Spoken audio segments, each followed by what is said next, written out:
পিএসসির চেয়ারম্যানের গাড়ির ড্রাইভার সৈয়দ আবেদ আলী, তারা ধরা পড়েছেন। আবেদ আলী সাহেবের স্টেটমেন্ট আমি দেখলাম, দেখে উনি বলছেন যে এই প্রশ্নপত্র ফাঁসের যে টাকাটা ইনকাম করছেন এটা নাকি আল্লাহর রাস্তায় ব্যয় করছেন।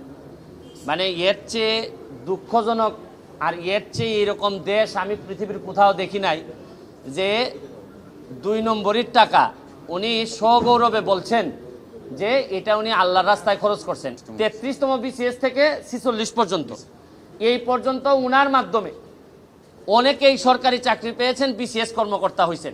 তাইলে উনি যেহেতু ধরা পড়েছেন, তাইলে এখন যারা তদন্ত করতেছেন তাদের মেইন কাজ হবে এই প্রশ্নপত্র ফাঁসের মধ্য দিয়া এই চোর যারা, এই চোরগুলা যারা প্রশাসনের বিভিন্ন জায়গায় বিসিএস কর্মকর্তা বা বিভিন্ন হিসাবে বসে আছে, তাদেরকে ত্বরিত তাদের নাম সবার সামনে নিয়ে আসতে হবে এবং এদের বিরুদ্ধে ব্যবস্থা গ্রহণ করতে হবে।